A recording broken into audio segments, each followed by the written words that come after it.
Episode ஸ்டார்டிங்கில் Lucy கண்ணாடி வழியாக நம்ம சிம்பான்சியான ஈவாவை பார்த்து ரொம்பவே ஆச்சரியப்படுறாங்க. ஏன்னா இவங்க தான் நம்ம சார்லியோட பயாலஜிக்கல் அம்மா தெரிஞ்ச பிறகு இவங்களுக்கு க்யூராசிட்டியே தாங்க முடியல.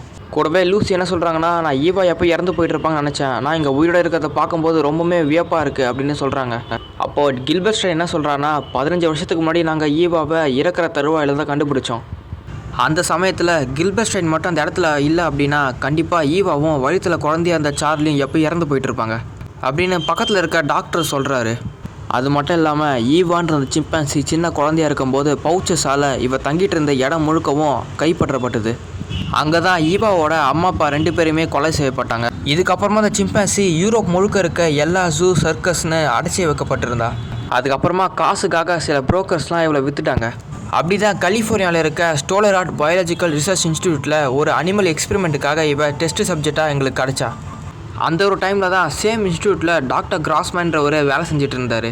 டாக்டர் கிராஸ்மேன் ஈவான்ற அந்த சிம்பான்சியை பார்த்த உடனே தெரிஞ்சுக்கிட்டாரு, இது ஒன்றே நம்ம நினைக்கிற மாதிரி ஒரு சாதாரண சிம்பான்சி இல்லை அப்படின்னு. ஆனால் உண்மையிலே இந்த ஒரு சிம்பான்சி பயங்கரமான ஒரு ஜீனியஸ். எந்த அளவுக்குனா, மக்கள் நினைக்கிறத விட சிம்பான்சிங்களாம் ரொம்பவுமே புத்திசாலிங்க.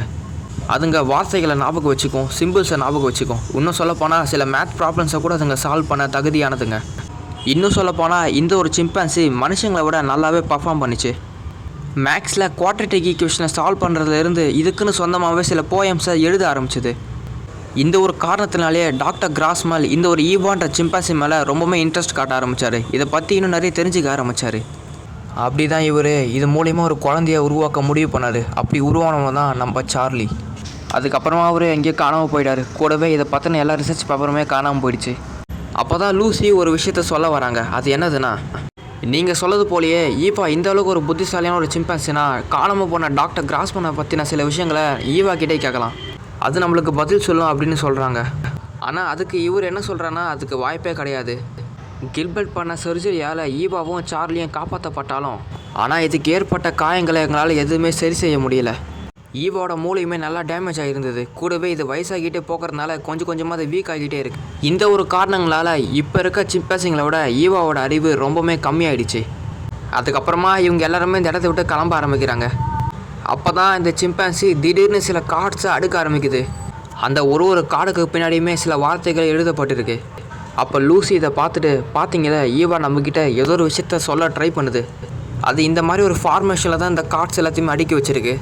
பக்கத்தில் இருந்த டாக்டர் பார்த்துட்டு, இது 1 வேமுன்ற கார்டை தான் அடுக்கி வச்சுருக்கு, இந்த ஒரு வார்த்தைக்கு எந்த ஒரு அர்த்தமே கிடையாது, இது சும்மா ஜஸ்ட் ஒரு விளையாட்டுக்காக தான் இந்த மாதிரி அடுக்கி வச்சுருக்கலாம். அதுக்கப்புறமா எல்லாருமே இந்த இடத்த விட்டு கிளம்பி போக ஆரம்பிக்கிறாங்க. அதுக்கப்புறமா இவங்க எல்லாருமே ஒன்றா சேர்ந்து சார்லியோட வீட்டுக்கு போயிட்டு இருக்காங்க. கூடவே லூசி வந்திருக்கா.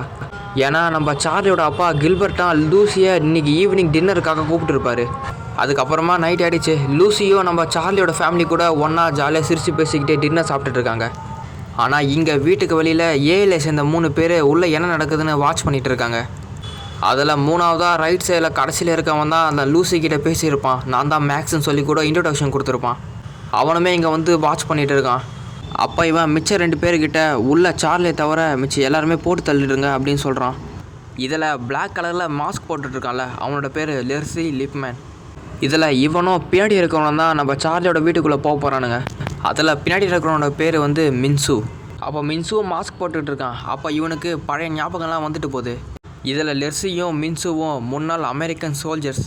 அந்த டைமில் அவங்க வாரில் இருந்துப்பாங்க போல். அங்கே நடந்த விஷயங்கள்லாம் நினச்சி இவன் லைட்டாக கொஞ்சம் பயப்படுறான். அப்போ முன்னாடி போயிட்டு இருந்த லெர்சி மின்சுவை பார்த்து என்ன சொல்கிறாருன்னா, நம்ம இருந்த போர்க்களத்தையோ இங்கே இருக்க போலீஸை கம்பேர் பண்ணும்போது போலீஸ்லாம் ஒன்றுமே இல்லை தான் தோணுது அப்படின்னு சொல்கிறாரு. இவங்க வீட்டோட கதவு கிட்டே வந்துட்டானுங்க. இவங்க கிட்டே இருக்க சாவியை பொறுமையாக திறக்கிறாங்க. அப்போ அவன் சின்னதாக ஒரு ஹேமரை வச்சு தட்டுறான். இந்த சத்தம் நல்லாவே சார்லி கேட்டுடுச்சு. அப்போ இவனுங்களாம் டோரை தந்துட்டு கொஞ்சம் கொஞ்சமாக உள்ளே வந்துட்டு இருக்காங்க. அப்போ சார்லி அவன் மேலே இருக்க ரூமை விட்டு கீழே வேகமாக ஓடி போயிட்டு இருக்கான். அப்படியே படிக்கட்டு கீழே வந்து இவங்க அம்மா அப்பா 2 பேருமே ஜாக்கிரதையாக இருங்க, உள்ளே யாரும் வந்திருக்காங்க அப்படி சொல்கிறான். அந்த அவங்க 2 பேருமே இவங்க அம்மா அப்பாவை அட்டாக் பண்ண போக கில்பர்ட்டும் பக்கத்தில் இருந்த கிச்சன் நைஃபை வச்சு அங்கேயும் இங்கே வீசிகிட்டு இருக்காரு. கொஞ்ச நேரத்துக்கு இவங்க கிட்டேருந்து தப்பிக்கிறதுக்காக. சத்தம் கேட்டு லூசி இங்கே வர, அப்போ லெர்சி அவன் கத்தியை வச்சு லூசியை குத்த போகிறான். நல்ல வழியாக சார்லி அவன் குத்துறதுக்கு முன்னாடியே லூசி இங்கேருந்து ஓரம் தூக்கி போட்டுட்டான். நம்ம தலைவனும் அப்படியே ஆக்ஷனில் இறங்கிட்டான். கீழேருந்து ஒரே ஜம்ப்பு தான். இவன் காலால் கில்பர்ட் அட்டாக் பண்ண மின்சுவை தலையிலே அடிக்க அவன் பக்கத்தில் இருக்க செவுத்து மேலே போய் நல்லாவே இடிச்சுக்கிட்டான். இங்கே கீழே விழுந்தாங்களே லூசிக்கு என்னாச்சு பார்த்தா அவங்க நல்ல வேலையை சோஃபா மேலே தான் கீழே விழுந்தாங்க. இதனால் இவங்களுக்கு பெருசாக ஒன்றும் அடிப்படலை. ஆனால் லெஸ்ஸி விடாமல் திருப்பி இவனை அட்டாக் பண்ண வரான். நடுப்பில் தடுக்க சார்லி வந்துட்டான். சார்லியை பார்த்து கொஞ்சம் லைட்டாக ஆச்சரியப்படுறான். இவன் கத்தியை பாக்கெட்டுக்குள்ளே வச்சுட்டு இவன் கையிலேயே சண்டை போட வரான். இவன் ஒரு பண்ணுற ஜாப்பு பஞ்சுக்கும் இவன் லைட்டாக அப்படியே ஸ்லிப் ஆகிட்டே இருக்கான். ஒரு கட்டத்தில் இவனோட பவர்ஃபுல்லான டாமின் கையை பிடிச்சிட்டான். அப்படியே நல்லா முறிக்கிறான் அவன் கையை. பின்னாடி இருந்து மில்ஸ் இவனை அடிக்க வர அவனுமே நல்லா இவன் டேக்கிள் பண்ணுறான். இவங்க 2 பேருமே கீழே மேட் போட்டிருப்பாங்க போல், அதை அவன் கிக் பண்ணி விட 2 பேரும் தூரம் போய் விடுறாங்க. அப்போ இவன் அவங்க அம்மா கிட்ட 911க்கு கால் பண்ணி இந்த விஷயத்த சொல்லுங்கள் அப்படின்னு சொல்கிறான். அவங்க அலோ அப்படின்னு சொல்லத்துக்குள்ளேயே இங்கே கரண்ட்டு கட் ஆகிடுச்சு. திருப்பி கரண்ட் வந்து பார்த்தா அந்த 2 பேரும் ஆளே காணோம், எஸ்கேப் ஆகிட்டானுங்க போல். அப்புறம் கில்பர்ட்டு, ஹேனா, சார்லி, லூசி எல்லாம் கம்ப்ளைண்ட் பண்ணுறதுக்காக போலீஸ் ஸ்டேஷன் வந்திருக்காங்க. அங்கே ஒரு லேடி வந்து சார்லியோட அவங்க அம்மா கிட்ட பேசிகிட்டு இருக்காங்க. ஹேனாவும் நீங்கள் யார் புதுசாக வந்துருக்கீங்கன்னு கேட்டால் என் பேர் எல்ரெட் அப்படி சொல்கிறாங்க. ஹேனாவும் நீங்கள் யார் எங்களுக்கு தெரியலன்னு சொன்னால் நான் தான் லூசியோட அம்மா, அவளை நான் கூட்டிகிட்டு போக வந்திருக்கேன், அவள் எங்கே போனா அப்படின்னு கேட்குறாங்க. அந்த நேரம் பார்த்து லூசியும் வர நல்லா இவங்க மாட்டிக்கிட்டாங்க அவங்க அம்மா கிட்ட. இவங்க போட்ட லூசியை காய்ச்சி மூச்சுன்னு கத்த ஆரம்பிக்கிறாங்க. நான் உங்ககிட்ட என்ன சொன்னேன், என்கிட்ட லைப்ரரியில் படிக்க போகிறேன்னு சொல்லிட்டு இங்கே வந்திருக்கே அப்படின்னு சொல்கிறாங்க. அந்த 3 பேர் சேர்ந்து அவன் உயிரே போயிட்டுருக்கோம். அப்புறமா இவங்க லூசியை இங்கேருந்து வீட்டுக்கு கூப்பிட்டு போயிட்டுருக்காங்க. போகும்போது கூட இவங்க என்ன சொல்லிட்டு போகிறாங்கன்னா, இன்னொரு முறை அந்த குரங்கு பையன்கிட்ட பேசிகிட்டு இருக்காத, அப்படி பேசினா உன்னை வேறு ஒரு ஸ்கூலுக்கு ட்ரான்ஸ்ஃபர் பண்ணிடுவேன் அப்படின்னு சொல்லி தான் இவங்க கூப்பிட்டுக்கிட்டே போகிறாங்களே. அப்புறம் அடுத்த நாள் சார்லி ஸ்கூலுக்கு வரான். அப்போது லஞ்ச் டைமில் என்னை வந்து பார்க்கில் பாரு அப்படின்னு லூசி மெசேஜ் பண்ணியிருக்காங்க. அப்போ இவங்ககிட்ட என்ன சொல்கிறாங்கன்னா, என்னோடய அம்மா இந்த ஸ்கூலோட ஒரு போர்டு மெம்பர். இப்போ அவங்க என்ன பண்ணிகிட்டு இருக்காங்கன்னா, எல்லாருக்கிட்டையுமே சைன் வாங்கிட்டு இருக்காங்க. எதுக்குன்னா உன்னை அந்த ஸ்கூலை விட்டு வெளியே அனுப்புறதுக்காக. நான் தான் எங்கள் அம்மா கிட்ட சொல்லி அந்த வேலையை நிறுத்த வச்சுருக்கேன். எதை சொல்லினா நான் திருப்பி உங்ககிட்ட பேச மாட்டேன் அப்படின்னு சொல்லி ப்ராமிஸ் கொடுத்துருக்கேன். அதனால தான் உன்னை அந்த பார்க்கில் வந்து பேசுறதுக்காக உன்னை கூப்பிட்டேன். இதுக்கு அடுத்த சீன் வேற ஒரு இடத்துக்கு போகுது. இங்கே மின்சு ட்ரெஸ் எல்லாம் மாற்றிக்கிட்டு ஏதோ ஒரு வீட்டு கதவு தட்டிக்கிட்டு இருக்கான். உள்ள கதவு திறந்து போனால் மிச்சம் 2 பேர் இங்கே தான் இருக்காங்க.